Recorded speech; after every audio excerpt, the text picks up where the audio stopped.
I am a mom, a single mom of a teenager. I'm an entrepreneur, specifically in the personal development field. I have had a series of unsuccessful relationships that have really led me on a journey just to heal and better understand myself and better love myself. One of my real big goals in life is just to leave a legacy that people can continue to learn from. My failed relationships, my story of self-love is something that people can definitely learn from. When I was a kid, I was always really independent. And when I was young, people would say, "You are really hard to love," because I was so independent. I didn't like doing things that other people did, and I was okay doing things by myself. And people thought that was weird, or they didn't know really how to love me or how to experience me because I was just so darn independent and stubborn about what I wanted to do or what I wanted to be, and I was okay with that up until a certain point. What really started my self-love journey, trying to separate what self-love was from love, right? When I was a teenager, I was in a relationship with someone who I really loved. This was my best friend. We got engaged when I graduated, and I thought I was gonna have one of those stories, this is gonna be my high school sweetheart, and we would be together forever. And that relationship started to change because I started to feel like so much of who I was wrapped up in who they were, and I couldn't separate the 2. And that was hard, and people couldn't separate the 2. You've been in a relationship for a while, you're always with that person, and then you might be in the grocery store or Target or wherever, and they see you without them, and they're like, "Where's so and so?" Or you go out and do something on your own, and people are always asking, and it was just like people would say we were 2 peas in the pod, and it was not a very happy pod. I think that's hard too when you're in a relationship when you're young and you're still growing and you might be changing and evolving in certain ways, and that person is not. And that's kind of what happened with us and really started my journey. When he graduated high school a year before me, and he went straight to work, and I graduated high school and I went off to college, and we were trying to figure it out. And it seemed like everything that I did or wanted to do, and I was being exposed to new things, he just really wasn't. But in my mind, I'm like, well, this is my person. This is my forever. Well, if he doesn't like these things, then I don't like it either. If he doesn't want to go and do this, then I won't do it either. And I realized that when I looked at other people and how they were living their life, they weren't really living it like that, right? And I had to figure out, is this actually what I want to do? Am I saying no, or am I saying no because I think he's going to say no, or this is not going to work out? And when I started to really observe myself and started making or attempting to make my own decisions and asserting myself and standing up for myself, that's when the relationship really went sour. And things that I thought were normal, I really started to recognize as abuse, right? Verbal abuse, mental abuse, manipulation, all these different things. And it took me a long time to feel safe and comfortable leaving that relationship because I didn't know what would happen. I didn't know what my life would be like without this person because they had been in my life for so long. But when I did, I felt a great sense of relief and freedom because I could finally start to figure out who I was on my own without feeling like I was stepping on toes or offending anyone or having to really consult with anyone. That's really what started the journey for me. Having your own identity is going to be crucial for you when making decisions because if you're the type of person that just goes with the flow, or you feel like these are things that I like or I want to do, but I'm afraid to speak up and say that, right? Something as tiny as what do you want to eat, right? Oh, I don't know, whatever you want, right? And then you end up going somewhere that you hate, or you're doing things that you really don't like or that really make you uncomfortable. Something like even in a friendship, your friends are like, hey, let's go on a girls' trip. And they want to go somewhere that's out of your price range or out of your budget, and you don't speak up for that, you start to then tell yourself that, "Oh, well, I'm not good enough. Well, something's wrong with me. Well, I should have saved more and had more money, or they're better than me because they can afford this trip and I can't." Right?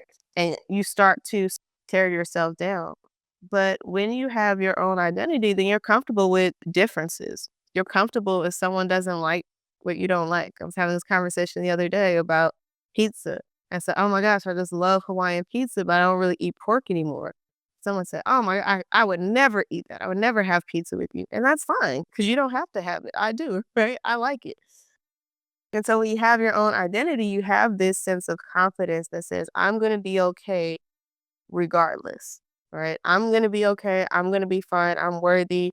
I'm acceptable. And I love myself regardless of what anyone has to say or how they feel about it. I think so. Verbal and mental abuse comes in really when you lack strong or healthy boundaries. And in romantic relationships, boundaries really get blurred because we think that in order to have a sense of intimacy, then we can't have any boundaries or any limits with people. We have to expose our all.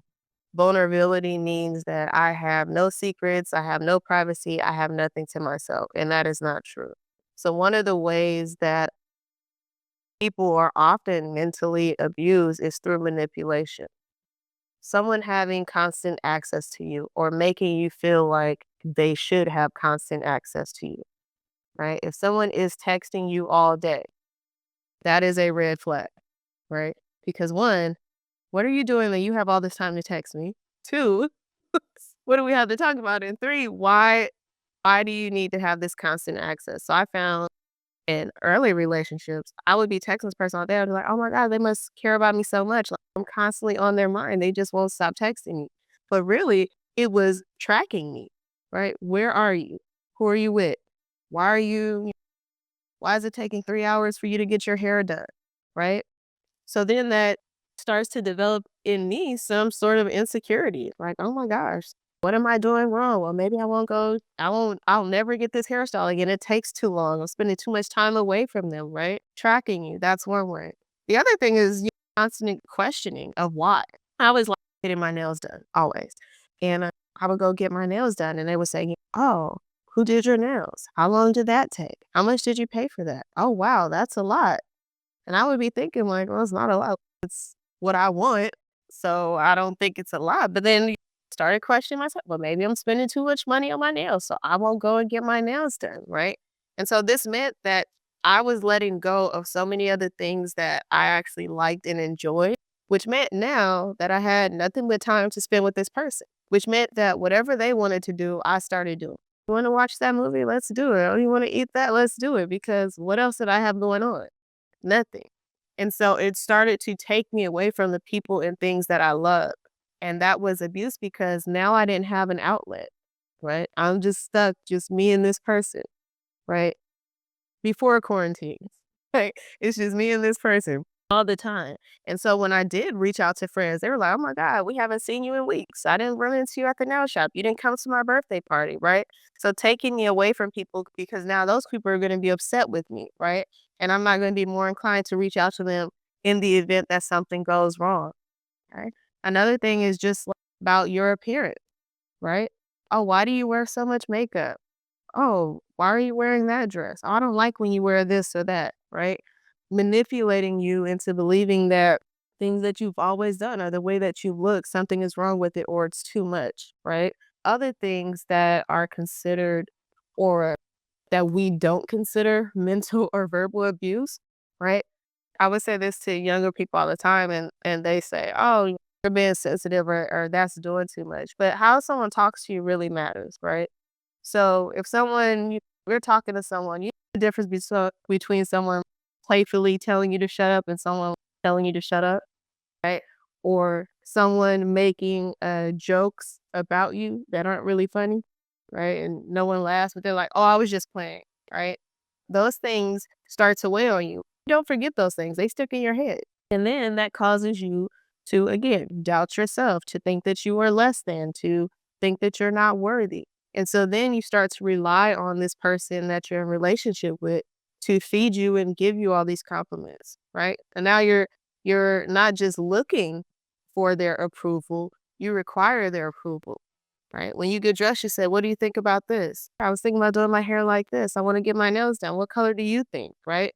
But these are things that really take you more away from your own self identity and your own self love and get you kind of um, enmeshed in this love relationship with this person to the point that now you are completely codependent on them, and we don't even realize that is happening.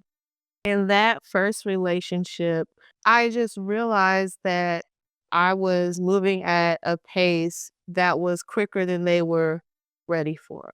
I wanted to move forward and progress in life. I had all these big dreams and ambition, and they were just comfortable being where they are, doing the day to day. One of those people that constantly just complain about everything. Oh God, it's Monday. Oh God, it's Tuesday. Oh, it's only Wednesday. One of those people. And like I said, I was in college, I was meeting new people. Life was good for me. And I wanted life to keep being good for me. I would go to school and I would have fun. I would have a great day. And then I would go see this person. My energy would just be so down. I was like, I don't want to keep doing this. I don't want to keep doing this. But I've been a person, I wouldn't say that I'm confrontational. I'm also not non-confrontational, but I'm a peaceful person.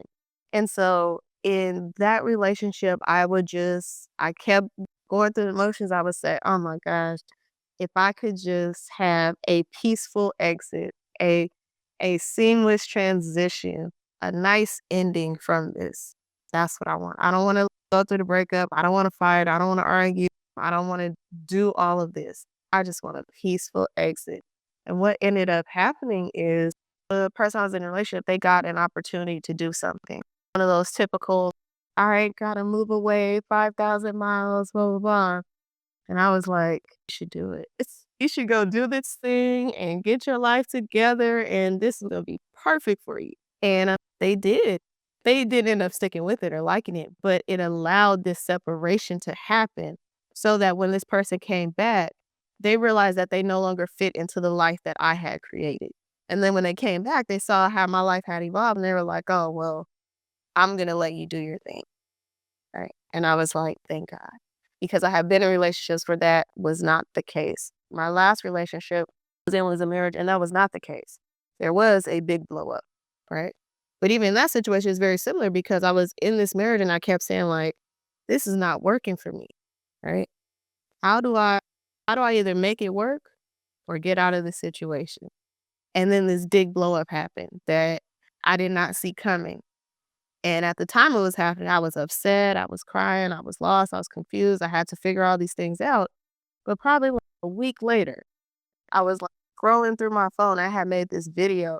I had made this video when I was struggling in my marriage and I posted on Instagram and I was like, I'm leaving Instagram, I'm not doing social media anymore. I just need time to myself. I gotta figure my life out. And then this thing happened, which forced me to figure my life out, which gave me time to myself, which completely transformed my life. And I was just scrolling one day about a week and a half after this situation happened. I was like, oh, I may have spoken this into existence. I asked for something to help me. I said, this is what I needed, and now I got it. So I think breakups can be difficult because you're never quite sure how it will end. I think sometimes we look for closure, but when something is closed, it's just closed. If you drive past a store and you're like, "Oh gosh, when did they go out of business?" You don't need to know the details. You just know that it's not there anymore, right? My marriage, I was in a relationship with a narcissist, and I realized that they didn't know that they were a narcissist. And so it was of no benefit to me to go to this person and ask them questions about why they did this. How could you do that? Because they don't really know. They don't. And so there was no closure to be had from them. I had to create closure by myself and deciding to just move on from it and do the healing work that I needed to do in order to be present now. I think it's so important to have friends who can remind you of who you are when you forget. I very strongly believe in journaling because I think it does capture different milestones in our life. And I have so many notebooks that when I was feeling down and feeling sad, I went back to, and it reminded me of that person that I was. It reminded me of those goals that I had. It reminded me of this person that I said I was going to be, however long ago I said it. And then I had my friends who would say, "You're not like yourself." Or, "I know that you really love this. Let me do this for you." Or, "I know that these things make you happy. Here, take a day and do this. All right, I got you." People may make light of what I call the grieving process after a relationship ends, but it's really no different than losing someone to death. It's really no different than someone who is clinically depressed. And in fact, people do go into a deep, deep depression after these things because you feel like you were starting over. It can be a rebirth and it's hard. So having those things in place, having reminders of who I was and who I wanted to be, having friends to remind me of that was crucial for me coming out of those relationships and being able to reinvent myself into who I wanted to be and who I'm becoming. For anybody that's coming out of a breakup, going through a breakup, thinking about breaking up, maybe you haven't even moved on in a relationship, but you're still not past that one person. I think sometimes we think that moving on means besting that person or showing off to that person. We have to feel like, oh, I'm not really healed or I haven't really moved on unless I can show them that I'm doing better and I'm okay without them. It's not a contest, and the healing is really for you, because what I have realized in my own journey and working with other people, as much as you think that person cares and they're thinking about you and they might even be checking your social media, watching your story. You think, oh, they let me show them how good I'm doing. That person did not appreciate you then, and they definitely won't now. So whatever healing that you're doing, whatever level that you're on, however you have elevated yourself, that is truly for you, right? If you have chosen to forgive them, if you have not, as you're moving on, just make sure that the steps that you're taking now are for you and not for them or not to show off to anybody. Because what happens in that is that we don't have the opportunity to fully heal because we're still looking for approval. And where you are now, people may not approve of it. Maybe they wanted you to do something different. Maybe they wanted a different life for you. But I hope that you get to a place where you start to honor and trust your own voice and walk in that truth so that you can really experience joy.